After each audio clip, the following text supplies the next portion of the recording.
بسم اللہ الرحمن الرحیم یا ایہا الذین آمنوا اتقوا اللہ ولتنظر نفس ما قدمت لغد واتقوا اللہ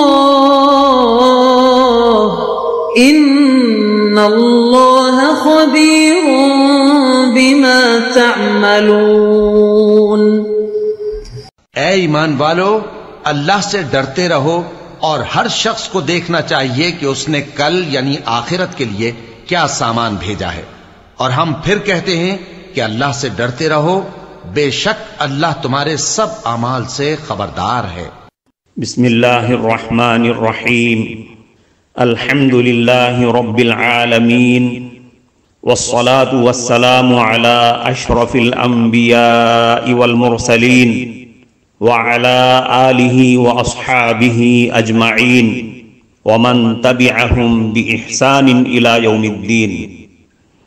قابل صد احترام حضرات شائقین و شائقات سچا پیغام، السلام علیکم ورحمۃ اللہ وبرکاتہ۔ آج کی محفل میراث النبی کے نورانی پروگرام میں آپ کا استقبال ہے۔ اہلا و سہلا مرحبا۔ ہم آپ تمام حضرات و مستورات کا خیر مقدم کرتے ہیں۔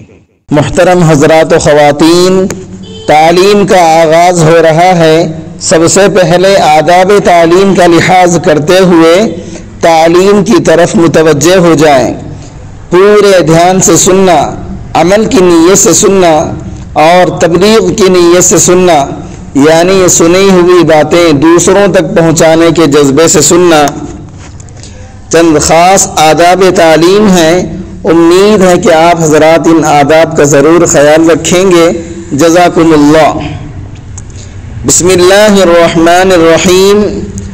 حضرت علی رضی اللہ عنہ سے مروی ہے کہ وہ فرماتے ہیں کہ رسول اللہ صلی اللہ علیہ وسلم نے فرمایا، ان قریب لوگوں پر ایک ایسا زمانہ آنے والا ہے کہ اس میں اسلام کا صرف اور صرف نام باقی رہے گا اور اس کی روح ختم ہو جائے گی، اور قرآن کریم کے صرف اور صرف حروف باقی رہیں گے، اس پر عمل نہیں رہے گا، اور مسجدیں خوب عمدہ بنیں گی، حالانکہ وہ ہدایت اور نمازیوں سے ویران رہیں گی۔ محترم حضرات، اس حدیث کے اندر نبی کریم صلی اللہ علیہ وسلم نے 3 پیشن گوئیاں آپ صلی اللہ علیہ وسلم نے ارشاد فرمائی۔ ایک پیشن گوئی کل کی تعلیم میں آپ حضرات کے سامنے آ گئی، دوسری پیشن گوئی اور اس کی تشریح آپ ملاحظہ فرمائیں۔ جناب رسول اللہ صلی اللہ علیہ وسلم نے ارشاد فرمایا، وَلَا يَبْقَى مِنَ الْقُرْآنِ إِلَّا رَسْمُهُ۔ ایسا زمانہ اور ایسا وقت آنے والا ہے جس میں قرآن کریم کے صرف اور صرف حروف باقی رہ جائیں گے، قرآن عظیم کی روح باقی نہیں رہے گی، قرآن کریم خوب دستیاب رہے گا، قرآن کریم کے پڑھنے والے، قرآن کریم کو رٹنے والے، قرآن کریم پڑھنے والے طلباء بھی ہوں گے، قرآن کریم کے حفاظ بھی ہوں گے، مگر قرآن کریم کو عملی زندگی میں داخل کرنے والے 0 یعنی 0 کے درجے میں ہوں گے۔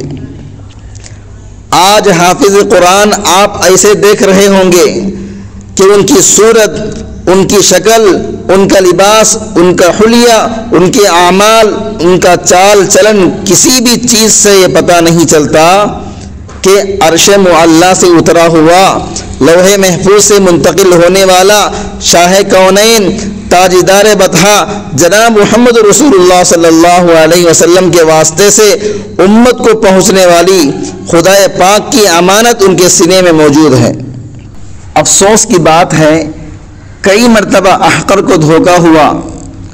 رمضان میں تراویح پڑھنے کے لیے جا رہا تھا، مسجد سے باہر چند نوجوان بیڑی سگریٹ کے ساتھ کھڑے بات کر رہے تھے، کسی کے چہرے پر داڑھی نہیں تھی، احقر نے یہ سمجھا تھا کہ غیر مسلم نوجوان ہوں گے، اس لیے ان کو سلام بھی نہیں کیا۔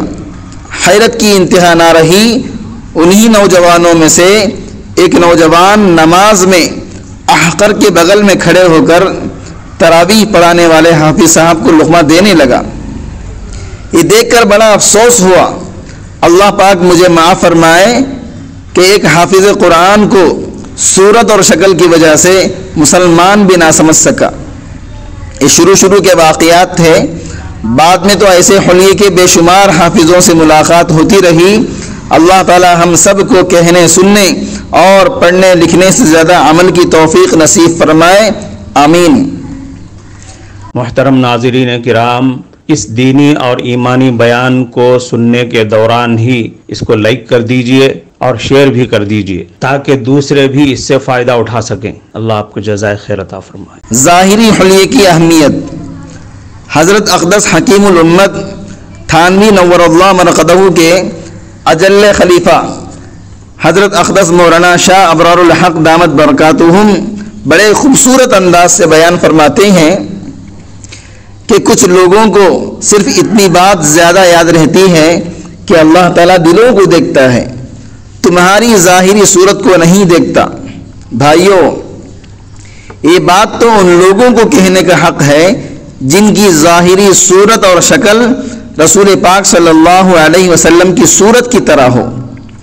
رسول اللہ صلی اللہ علیہ وسلم کے چہرے پر داڑھی تھی، تمہارے چہرے پر بھی اسی طرح داڑھی ہو۔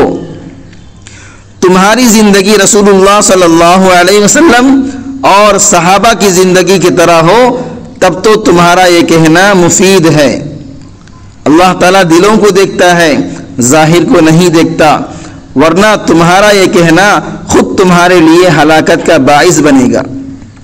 اس کی مثال یوں سمجھو کہ کوئی کبوتر ہے، اس کا ظاہر اس کا پر ہے، اس کا باطن اس کا گوشت ہے، اس کی ہڈی ہے، اس کا پورا جسم ہے۔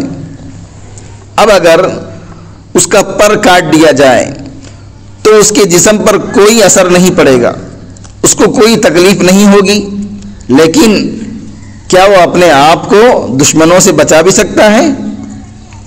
ہر آدمی اس بات کو آسانی سے سمجھ سکتا ہے کہ اس کبوتر کی ظاہری صورت بدل جانے کی وجہ سے وہ اپنے آپ کو دشمنوں سے حفاظت نہیں کر سکتا، کہ ہوا میں پرواز کر کے بھاگنے پر قادر نہیں، دشمن آسانی سے اسے پکڑ کر کھا جائے گا۔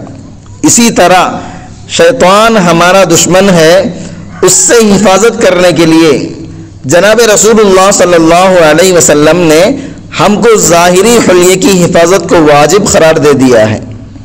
لہذا جس طرح ظاہر کی حفاظت نہ ہونے کی وجہ سے ایک کبوتر ہلاکت تک پہنچ جاتا ہے، اسی طرح ظاہری حلیے کی حفاظت نہ ہونے کی وجہ سے ہم کو بھی شیطان ہلاکت تک بآسانی پہنچا سکتا ہے۔ دیکھنے میں خوب آتا ہے کہ جن لوگوں کی ظاہری صورت اور شکل درست نہیں، وہ عام طور پر تقوی اختیار نہیں کر پاتے، شیطان ان کو آسانی سے پٹی پڑا دیتا ہے۔ ہم یہ نہیں کہتے کہ جن لوگوں کا ظاہری حلیہ صحیح ہے وہ 100% متقی ہیں، بلکہ ان میں سے بھی بعض برائی میں مبتلا ہو جاتے ہیں، مگر کم ہوتے ہیں۔ یہ ایسا ہے کہ جیسا پر والے کبوتر کو بھی کبھی شکاری موقع پا کر پکڑ لیتا ہے، لیکن پر والے کو ایسی آسانی سے پکڑ نہیں سکتا جیسی بے پر والی کبوتر کو پکڑ سکتا ہے۔ آپ اس کا سروے کر کے دیکھیں، جتنے مسلمان سنیما ہال میں سنیما دیکھتے ہیں ان میں ظاہری حلیے کے اعتبار سے باشرہ کتنے ہوتے ہیں اور بے شرح کتنے ہوتے ہیں؟ 5% بھی مشکل سے باشرہ مل سکتے ہیں، اور 95 یعنی 90 پر 5% آپ کو بے شرح مل جائیں گے۔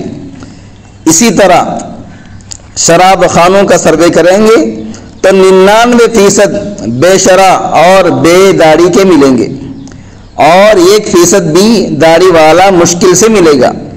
لہذا اگر 99% شرعی داڑھی رکھ لیا جائے تو شراب خانے میں ان میں سے بھی بجائے 99% کے صرف 1% رہ جاتا ہے، اور سنیما ہال میں بجائے 95% کے 90 پر 5% کے 5% یا اس سے کم ہو جاتا ہے۔ تو کیا یہ ظاہری شکل اور صورت کا فائدہ نہیں ہے؟ کیا آقائے نامدار حضور صلی اللہ علیہ وسلم نے ظاہری حلیہ درست رکھنے کا جو حکم فرمایا ہے اس کے پیچھے بے شمار فائدے نہیں ہیں؟ لازمی طور پر ہر ایمان والا ان فوائد کو ضرور محسوس کرے گا۔ اسی وجہ سے جس کا ظاہری حلیہ درست نہیں ہے وہ چاہے کتنا بڑا قاری ہو، چاہے کتنا بڑا عالم ہو، چاہے اس کو کتنا اچھا قرآن یاد ہو، مگر امام بن کر نماز پڑھانے کا حقدار نہیں۔ اس کی موجودگی میں ایک کم پڑھے لکھے باشرع کو جس کی داڑھی ہے اس کو امامت کا حق حاصل ہو جاتا ہے۔ قرآن کریم پڑھنے اور پڑھانے کا مقصد ہی اس کے مطابق زندگی بنانا، اس کے مطابق عمل کرنا ہے۔ اگر عمل نہیں ہے تو اس کا کوئی فائدہ نہیں۔ اس لیے آقائے نامدار صلی اللہ علیہ وسلم نے پیشن گوئی فرمائی کہ ایک زمانہ ایسا آنے والا ہے اس میں قرآن یاد کرنے والے، پڑھنے والے لوگ ہوں گے، اس کی روح اور اس پر عمل باقی نہیں رہے گا۔ اللہ تعالی ہم سب کو عمل کی توفیق نصیب فرمائے۔ حضور صلی اللہ علیہ وسلم نے ارشاد فرمایا، جو آدمی قرآن پڑھ کر اس کے مطابق عمل کرتا ہے اور عمل کے ارادے سے قرآن کریم پڑھتا ہے اس کے لیے 2 بشارتیں ہیں۔ ایک بشارت اس کے والدین کے لیے ہے، اللہ تبارک و تعالی قیامت کے دن اس کے والدین کو ایسا تاج پہنائے گا کہ اس تاج کی روشنی سورج کی روشنی سے بھی کہیں زیادہ ہوگی۔ بلکہ آقائے نامدار صلی اللہ علیہ وسلم نے ایک مثال دے کر بتلایا، کسی بلب یا لیمپ کو یعنی لائٹ کو کھلی فضا میں جلانے سے جتنی روشنی محسوس ہوتی ہے اس سے زیادہ کسی کمرے میں یا ہال میں جلانے سے ہوتی ہے۔ تو فضا میں سورج کی جس قدر روشنی ہم کو محسوس ہو رہی ہے اس کا اندازہ سب کو ہے۔ اب اگر سورج کو کسی ہال میں داخل کر دیا جائے تو کس قدر روشنی ہوگی؟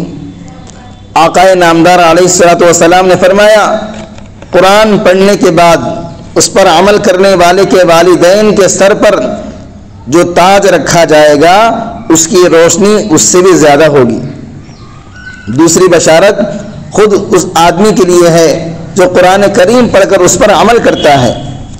آقائے نامدار علیہ الصلوۃ والسلام نے فرمایا، قرآن کریم پر عمل کرنے والے کو اللہ تعالیٰ کے یہاں کیا مقام ملے گا اس کو مجھے بیان کرنے کی ضرورت نہیں، ہر آدمی خود اندازہ لگا لے گا کہ جب اس کے والدین کو اتنا بڑا مقام ملے گا تو خود اس کو کتنا بڑا مقام ملنا چاہیے۔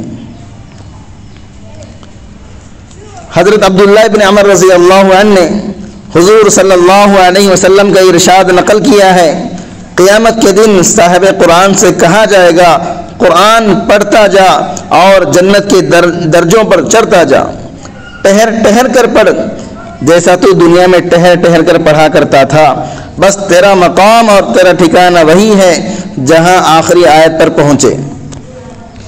قرآن کریم میں 6666 یعنی 60 پر 6 آیتیں ہیں۔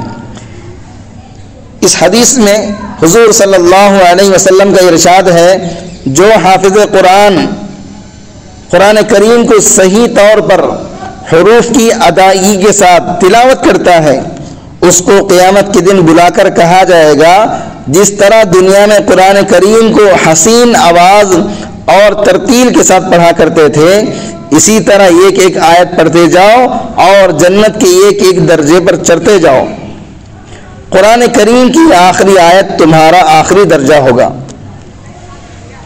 گزشتہ حدیث میں قرآن کریم پڑھنے کے ساتھ ساتھ عمل کو لازم قرار دیا گیا تھا، اس حدیث میں حسن آواز اور ترتیل کے ساتھ پڑھنے کا حکم ہے۔ تو معلوم ہوا جو حافظ قرآن کریم کو اچھی طرح حروف کی ادائیگی کے ساتھ ترتیل کے ساتھ پڑھتا ہو اور اس پر عمل کرتا ہو، 6666 یعنی 60 پر 6 درجات اسے نصیب ہوں گے۔ حضرت فضیل ابن عیاض رحمۃ اللہ علیہ فرماتے ہیں کہ حافظ قرآن اسلام کا جھنڈا اٹھانے والا ہے، اس کے لیے مناسب نہیں ہے کہ لہو و لعب میں اور بیکار وقت گزاری کرنے والوں میں اپنا قیمتی وقت ضائع کر دے۔ جب اللہ تعالیٰ نے علوم نبوت سے نواز رکھا ہے تو نہایت ضروری ہے کہ بہترین اخلاق پیدا کرے۔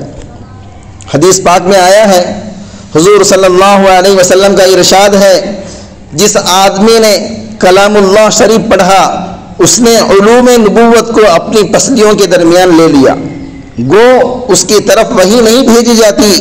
حامل قرآن کے لیے مناسب نہیں ہے کہ غصہ کرنے والوں کے ساتھ غصہ کرے یا جاہلوں کے ساتھ جہالت کرے، حالانکہ اس کے پیٹ میں اللہ تعالیٰ کا کلام ہے۔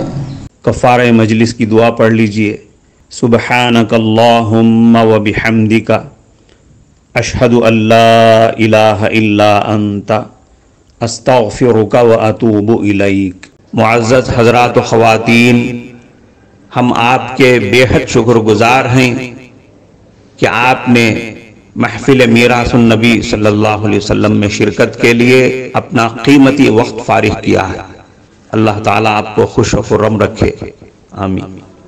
جو حضرات نئے ہیں وہ سچا پیغام چینل کو سبسکرائب کر کے وہاں پر لگی گھنٹی کے نشان کو ضرور دبا دیں تاکہ آپ کو ہمارے ہر ضروری اور مفید پروگرام کی اپڈیٹس ملتی رہیں، اور ہمارا ہر پروگرام لائک کرنے کے ساتھ ساتھ دوسروں کو شیئر بھی کرتے رہیں۔